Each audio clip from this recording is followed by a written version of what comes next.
This is the Deprogrammer, R.E. Stone, with shocking new info that's old.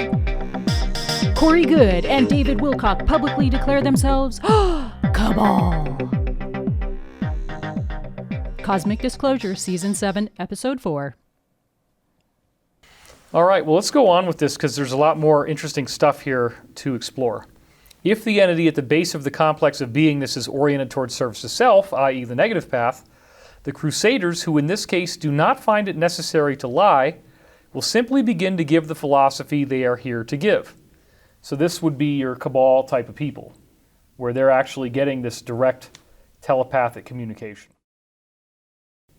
I've been doing the dream research where I get my dreams every morning since September 21st, 1992, pretty much every morning.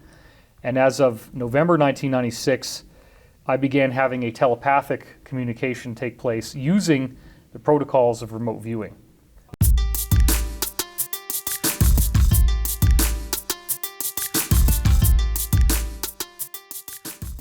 But also, just so we have this on record, because I don't think it's ever shown before, you've said to me off camera that one of the things that the sphere beings or the blue avians did tell you is that they have been also in communication with me. Right. This was something that's been going on with me for quite some time. Right. Corey Goode and David Wilcock admit they are fear porn. The entity will begin to receive messages of doom. Doom. Isn't that interesting? When you look at a wide variety of channelers, they have a predominantly positive message. At the same time, there is this streak of fear porn in it. And they think there's going to be a pole shift, or they think the economy is going to collapse, or that some kind of alien invasion is going to happen. So what it's saying right here is that this is actually a function of the negative contact. David Wilcock admits to receiving negative contact. From the Kingdom of Nye, Coast to Coast AM continues with Art Bell. All right, well, I said no future employees of Area 51, but this guy tripped me up. He's on the line now, and I can tell you're, like, in a vehicle of some kind.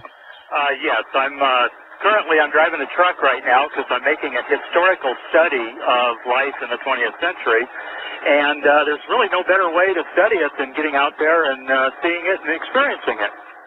So you're sort of slumming in the 20th, huh? There you go. I'm from the 21st century, or the 21st century, the year 2072.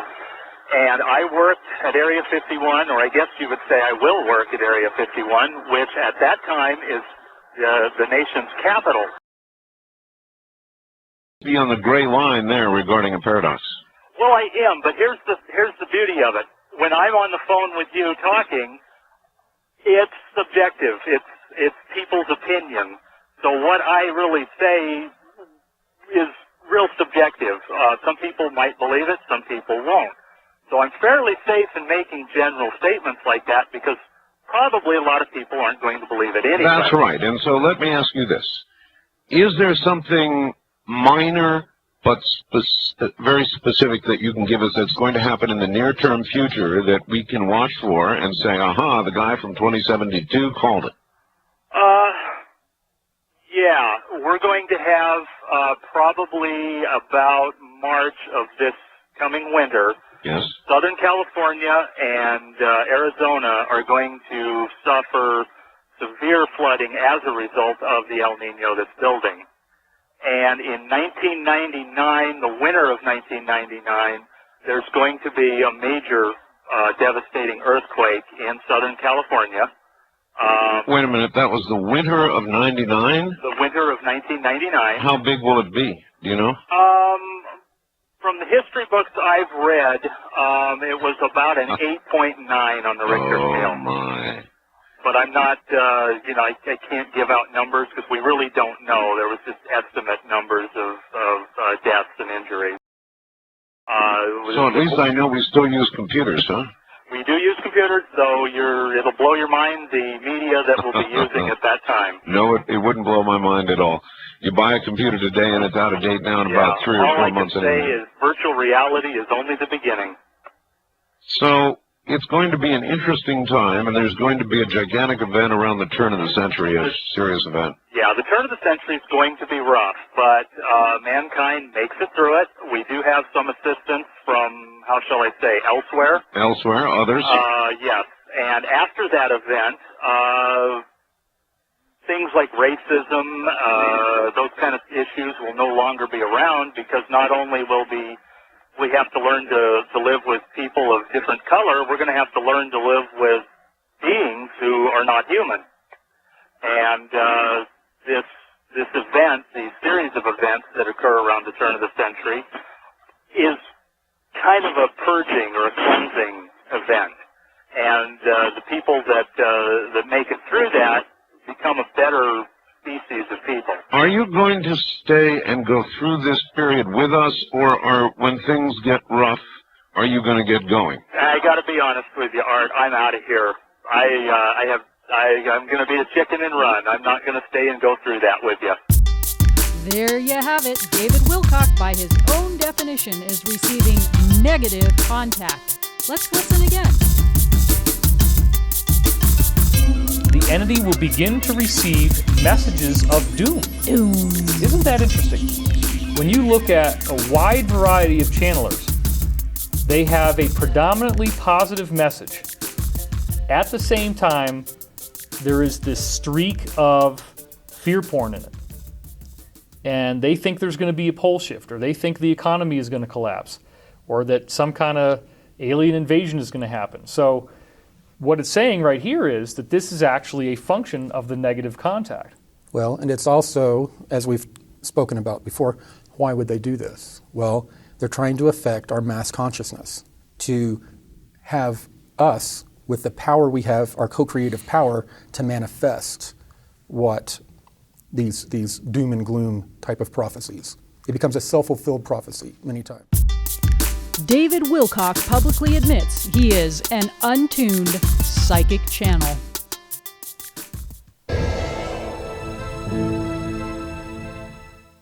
All right, welcome back to Cosmic Disclosure. I'm your host, David Wilcock. I'm here with Corey Goode.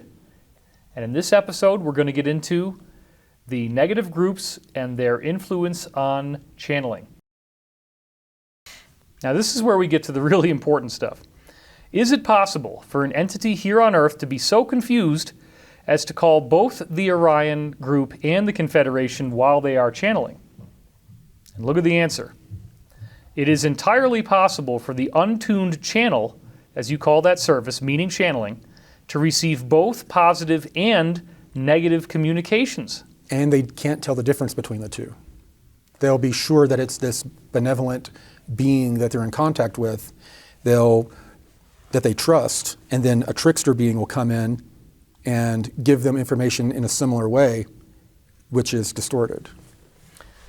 Right, and this is something that I think is so significant, Corey, because there are so many people I've seen online who assume that if some aspect of a channeler's work is provable, or like if they make a future prophecy, or if they nail something, that therefore, well, that's it. This is the stamp of legitimacy. This channeling is now authorized. It's the way it is. Mm-hmm. But what you're saying, and what it's also saying in the Law of One, is that somebody could get positive information, which would include very accurate data. Yeah, and also get negative data at the same time. It's like a man-in-the-middle attack. You know, you'll have contact with a benevolent being, and then one of these negative beings will slide right in the middle here, get in the channel, and distort the information or send different distorted information. Well, now you may not be aware of this, but if we go back to this whole story of Edgar Cayce, who, of course, if anybody doesn't know, he did 14,000 deep trance readings that he was unaware of what he was saying while he was in trance, but yet could diagnose people's medical problems and prescribe accurate treatments. The Cayce readings are basically seen as sacrosanct by Cayce fans, and yet, if you study what it says, Casey himself got angry at his haters, and it allowed a negative entity calling itself Halaliel to come in. And Halaliel said that California was going to sink into the ocean in 1998, which didn't happen. That Halaliel, or however you say that, negative entity said California is going to sink into the ocean in 1998. David Wilcock said California is going to get destroyed by a major earthquake in 1999. Let's listen again. And in 1999, the winter of 1999, there's going to be a major devastating earthquake in Southern California. Wait a minute, that was the winter of 99? The winter of 1999. How big will it be? Do you know? From the history books I've read, it was about an 8.9 on the Richter scale. Oh, my. So, out of 14,000 deep trance readings by Edgar Casey to choose from, David Wilcock synchronistically chose the similar one from the negative entity Halaliel. Doom. Doom.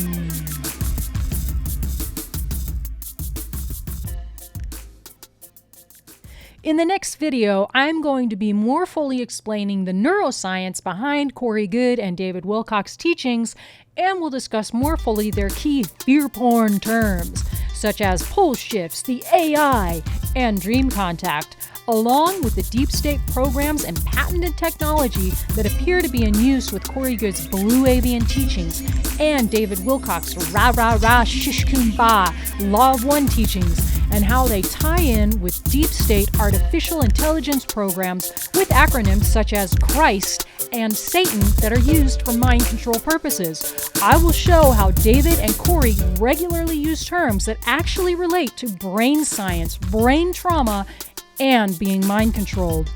You will want to catch this next episode. Join me where I will be explaining in depth about neuroscience that relates to Corey's public and legally documented claims of having complex PTSD, brain trauma, epilepsy, and temporal dementia. I get into the auditory hallucination and temporal poles. I'm going to be talking about electromagnetic frequencies and the brain's electric oscillations. In conjunction with the brain science, I'm also going to be discussing publicly available patents, CIA documents, and advanced artificial intelligence technologies as they relate to mind control through accessing the nervous system in conjunction with a person's brain to essentially co-opt a person's own consciousness through altering their brain processes and electrical fields. This is The Deprogrammer signing off. Like, follow, share, and subscribe to this channel to be sure to catch my next episode to understand what the heck Corey Goode and David Wilcock have actually been talking about all these years, and what the SSP-20 and back program likely really is based on correlating evidence. Thank you for listening.